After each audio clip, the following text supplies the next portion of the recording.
Oi, eu sou a Bruna, web designer e sócia da Pixel Perfect. Oi, eu sou a Ana, fisioterapeuta e sócia da F Saúde. E esse é o podcast Mulherei, um ponto de encontro para falar de empreendedorismo feminino, compartilhar desafios e mostrar caminhos para viver essa jornada que é empreender. E no episódio de hoje, a gente vai falar sobre planejamento de fim de ano. Eu normalmente começo a pensar sobre o planejamento lá em setembro. E eu vou explicar o porquê tão cedo. Que em setembro eu já tô de roupinha de Papai Noel. Eu preciso porque normalmente os meus clientes, eles são clientes que permanecem um período comigo. Primeiro eu faço uma lista de todos os clientes que eu tenho. Dessa lista eu divido entre os clientes que estão fazendo tratamento e os clientes que estão fazendo algo preventivo, que é só o Pilates para manter uma rotina de exercício mesmo. Dividindo essas duas listas, a galera do Pilates eu sei que vai permanecer, não vão receber uma alta, então eu deixo essa lista de lado e foco na outra lista, que é a galera que está recebendo tratamento. Dessa galera eu preciso ver quem que vai receber alta esse ano e quem vai ir para o próximo ano, quem vai continuar. Dessa lista, então, eu já tiro a galera que vai receber a alta e vejo se realmente vai fechar no prazo certinho, se vai terminar antes, não tem perigo de faltar atendimentos antes de eu entrar de férias, entre aspas. E aí a outra galera, e coloco junto com a lista da galera do Pilates, porque daí depois essa galera vai precisar receber um aviso, que eu normalmente faço um aviso pessoalmente, né, para falar que eu vou parar alguns dias. E eu também lá por final de outubro, começo de novembro, eu já começo a perguntar quem que vai continuar comigo em dezembro, porque em dezembro eu ainda atendo, eu paro normalmente ali na semana do Natal. Quem que vai já parar em novembro, quem que vai voltar em janeiro e quem volta só depois do carnaval. E aí, disso tudo, eu preciso ver da galera que tá fazendo tratamento se eu preciso passar a montar alguma orientação para ser feita durante as férias. Nem todos vão fazer, mas pelo menos eu preciso garantir a minha parte de deixar alguma coisa ser feita para esses clientes. Feito tudo isso, eu vou lá e vejo quando que vai cair o Natal, para eu ver que dia que eu vou parar, e eu preciso ver que dia que eu vou voltar para já deixar esses clientes avisados. Preciso também deixar avisado para eles que não vai ter nenhum tipo de suporte, porque pelo WhatsApp a gente deixa só uma mensagenzinha automática dizendo que já entramos de férias. E normalmente eu volto lá pela segunda semana de janeiro, já mandando mensagem para todos os clientes, e aí a gente tem um episódio, o primeiro episódio do podcast. Sim. É só falando sobre planejamento de começo de ano. Então eu preciso pensar sobre o planejamento de fim de ano com uma certa antecedência, justamente porque é uma galera que fica comigo por um certo tempo, e então eu preciso me programar até pela questão da continuação de tratamento ou da própria evolução do Pilates mesmo. Por isso que eu preciso pensar com essa antecedência. E, inclusive, uma dúvida que eu fiquei enquanto você falava é se você começa desde setembro justamente porque você vai fazendo aos pouquinhos tudo isso. Para quem está fazendo tratamento, tem uma data de previsão de alta que eu não passo para os clientes, mas que eu tenho mais ou menos para eu ter uma ideia. Então, se eu olho ali e vejo que está muito próximo de eu entrar de férias, tem alguma chance de eu não conseguir terminar no ano por conta de algumas semanas acontecerem imprevistos. Eu preciso me programar desde de setembro, justamente porque daí eu já vou avisando eles já têm o tempo de saber que eu vou entrar de férias. Para mim já é um pouquinho diferente. O que eu faço não é desde setembro, é mais para perto ali, começo de novembro, que a gente realmente começa a parar para planejar o final do ano. E o ponto principal é ver os projetos que estão em andamento naquele momento e entender, eles vão ultrapassar o próximo ano? Vão pegar a virada? Ou a gente consegue concluir antes do final do ano? Existiam os dois cenários, tá? Já tiveram muitos casos que o projeto passou de um ano para outro e tudo bem, continua, a gente entende as férias ali que os clientes também pegam e é isso, e tá tudo bem. Mas também tem projetos que não, que a gente consegue adiantar, inclusive, e por isso que é legal você pensar com um pouquinho de antecedência, pelo menos no nosso cenário, porque às vezes a gente consegue fazer aí uma força-tarefa, puxar umas coisas para antes, para poder entregar e já virar o ano sem uma atividade. Não que para a gente seja ruim quando um projeto ultrapassa um ano para o outro, mas também é bom quando você começa um ano com menos pendências do ano anterior, né? Então...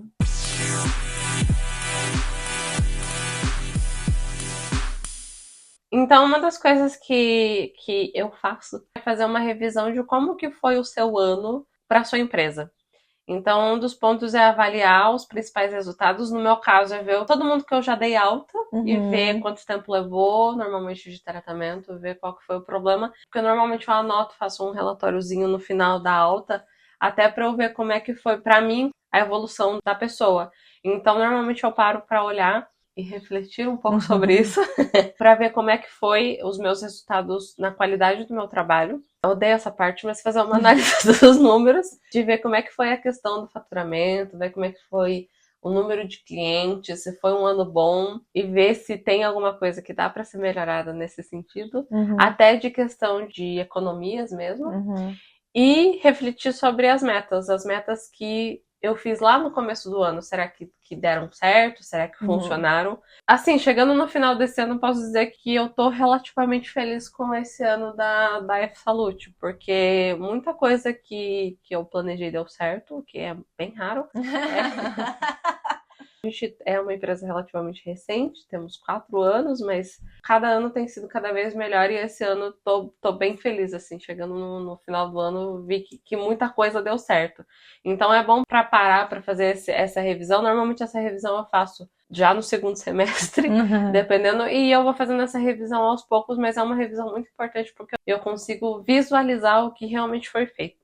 Essa parte de reavaliar o que foi feito é algo que a gente também tem previsto na nossa empresa.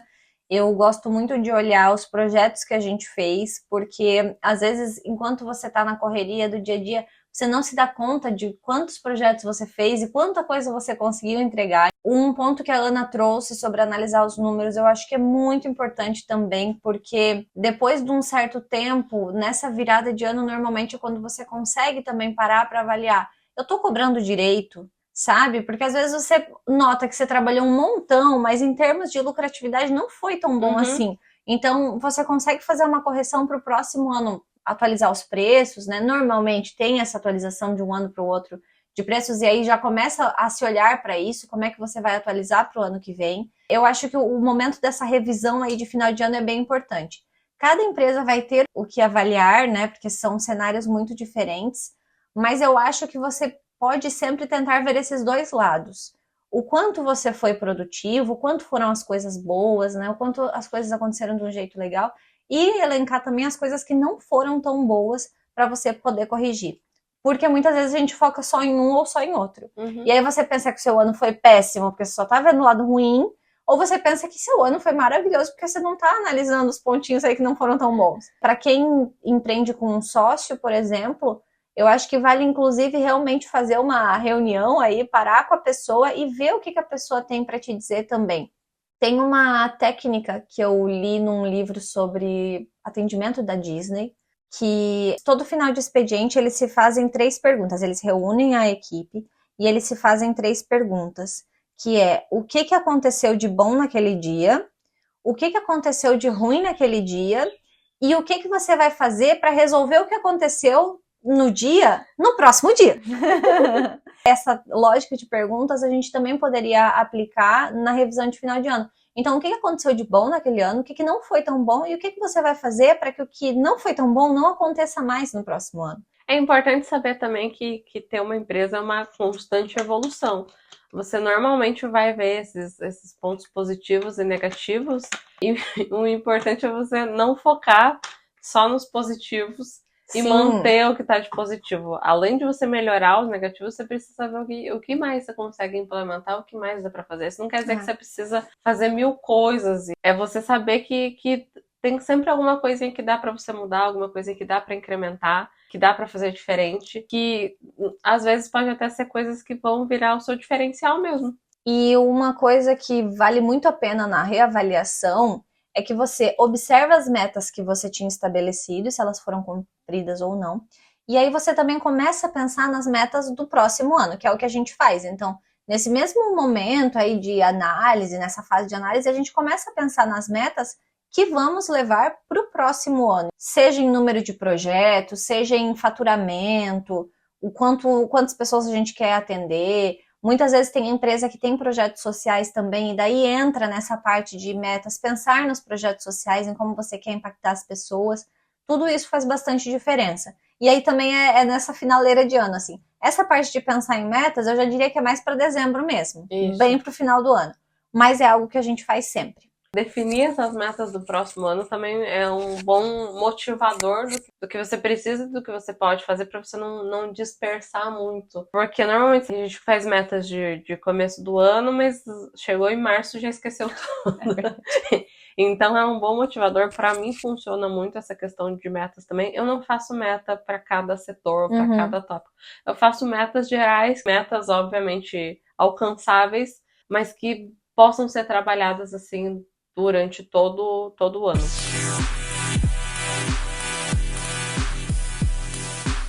Uma das coisas que a gente faz também, que eu odeio, sinceridade temos é organizar as finanças, porque normalmente no final do ano ninguém quer me ver, ninguém quer saber de exercício, ninguém quer saber de fisioterapia, e tá tudo bem. Mas eu preciso ver quem que vai ir comigo até o final do ano para eu me preparar para essa questão financeira também. E normalmente quando entra o próximo ano, chegam algumas contas do conselho de fisioterapia que a gente precisa pagar, que é a anuidade, tanto da empresa quanto a minha. E normalmente são contas um pouquinho altas. Então a gente precisa se programar também para conseguir dar conta disso no começo do ano, porque o começo do ano também não é uma boa fase financeira da empresa, então a gente precisa se programar em relação a isso. Por isso que é importante você se organizar financeiramente para entender as fases da sua empresa também, porque vão ter fases provavelmente que tem gente que quer mais site, tem fases que ninguém quer site, e aí você precisa também entender essas fases. Eu não sei se para site tem tanta fase assim, se oscila, mas para fisioterapia normalmente tem a fase ali mais do meio do ano. Tem, no começo do ano geralmente não tem tanto projeto. Ninguém assim, quer nada no começo do ano. Não, até fevereiro realmente o carnaval ali pega. A menos que sejam, sei lá, projetos que a empresa vai vender alguma coisa dela, precisa de uma página de venda. Mas se não para site institucional mesmo, esquece. E aí, pensar na melhor parte, mas precisa ser pensado, que é se preparar para as férias. E quando eu digo se preparar para as férias, não é fazer uma rotina para as férias. É primeiro, e uma coisa que eu faço é deixar a mensagenzinha lá no WhatsApp, uma mensagenzinha automática que estamos de férias, e realmente a gente não tem suporte para as férias e atendimento emergencial porque não trabalhamos com isso. Então, não precisamos, a gente deixa ali em aberto que talvez vai ser olhado, mas não fico com essa preocupação, ninguém nunca precisou. Então eu faço isso primeiro e depois eu preciso ver quais dias eu vou parar de fato e ver, às vezes tem alguma demanda para começo de ano já, então existiram anos que eu precisei voltar antes do que eu planejei, mas eu não tenho muito planejamento para as minhas férias. O que eu faço é me desligar da empresa, tanto é que às vezes, tipo, sei lá, reunião de Natal da família, eu não quero ninguém vindo reclamar de dor. Eu não sou fisioterapeuta, procure outra pessoa que tá trabalhando no Natal. Então eu tento me desligar nesse sentido e eu faço coisas que normalmente eu não consigo fazer durante o ano, tipo, fazer alguma coisa, tipo, numa quarta-feira. Eu tento não deixar para resolver coisas também no final do ano, porque eu quero ter o tempo de descansar e realmente não pensar em nada. Vou pensar quando eu voltar de férias e começar a fazer o planejamento de começo do ano. Mas é o meu tempo de me desligar da empresa de fato e esquecer que eu sou fisioterapeuta. Eu acho que esse é um ponto que eu e a Ana, a gente diverge. Primeiro que eu também mando essa mensagenzinha de aviso de férias, mas no meu caso é mais por e-mail. Eu, inclusive, vou fazer a mensagem do WhatsApp esse ano, amei a ideia. Mas a diferença ali minha e da Ana é que essas férias de final de ano que a gente tem é muito mais por uma convenção de que as outras empresas, que normalmente são nossos clientes, também vão estar paradas. Mas a gente, de fato, não fica totalmente parado. A única coisa que eu faço de diferente é que são dias que eu acordo um pouco mais tarde, que então eu não tenho tanto projeto realmente para trabalhar, eu posso focar mais nas coisas internas da empresa. Às vezes, que nem a Ana falou, vou sair durante a tarde, vou fazer um passeio, vou visitar alguém da família, fazer coisas nesse sentido. Mas pegar férias e não pensar em trabalho não é uma coisa que eu consiga fazer no final do ano. A gente aproveita para fazer outras coisas relacionadas à empresa. E aí, se a gente consegue, durante o ano, a gente tira alguns dias de folga, realmente. E eu não acho que, nesse caso, tenha, isso aqui é certo, isso aqui é errado. Eu acho que varia muito de caso para caso e do que você se sente mais confortável fazendo. No meu caso, faz sentido ser dessa forma. Mas eu também acho muito saudável o que a Ana faz, por exemplo, de realmente ter um tempo ali e aproveitar e se desligar totalmente de tudo do trabalho. Acho que esse seria o cenário ideal. E quem sabe um dia eu chego lá. Eu nem sei se eu conseguiria fazer como a Bruna faz, de pegar. Você pega, acho que uma semana durante o ano, né? Isso. É isso. Eu não sei se eu conseguiria, porque eu consigo me desligar no final do ano, porque a minha mente já tá programada pra isso. Se eu parar na metade do ano, o que quer que seja, eu já entrei no embalo do começo do ano. Eu já peguei, ó, o ritmo. Eu não sei se eu gostaria de parar primeiro, e eu não sei também se eu conseguiria retornar assim no meio do ano depois de uma semana de férias, sabe? Isso é bem interessante, porque eu acho que tem um fator psicológico aí de tipo, você vê as coisas de Natal, daí família de Natal, folga, né? Então, e pra mim tá tudo bem também eu parar só no final do ano. Falei no começo do ano que eu ia parar de trabalhar no feriado, isso realmente óbvio. Que é uma coisa que pra mim era uma coisa que me desgastava também. Tipo, todo mundo descansando e eu lá, e às vezes nem o cliente me queria no feriado. Então, foi uma coisa que eu consegui trabalhar também e me ajudou muito durante o ano. Então, quando eu desligo no final do ano, eu desligo mesmo. Você não precisa de uma fisioterapeuta, precisa de outra pessoa, não de mim. Precisando, não precisa. Exatamente. Então, de tarefa que a gente vai deixar para você nesse episódio se você ainda não pensou, se você ainda não tem um planejamento de final de ano, você não precisa ter um planejamento igual a gente, mas você pode fazer uma revisão de como foi o seu ano, pelo menos, para ver como é que foi de faturamento, como é que foi de cliente, como é que foi a qualidade do teu serviço, fazer ali um compilado dos feedbacks para ver o que você ganhou de comentário positivo e de negativo, ver o que dá para ser melhorado, se você fez metas, trabalhar nessas metas, mas tenta fazer um compilado do que foi esse ano empresarial para você, até para você conseguir ter uma métrica para o próximo ano mesmo.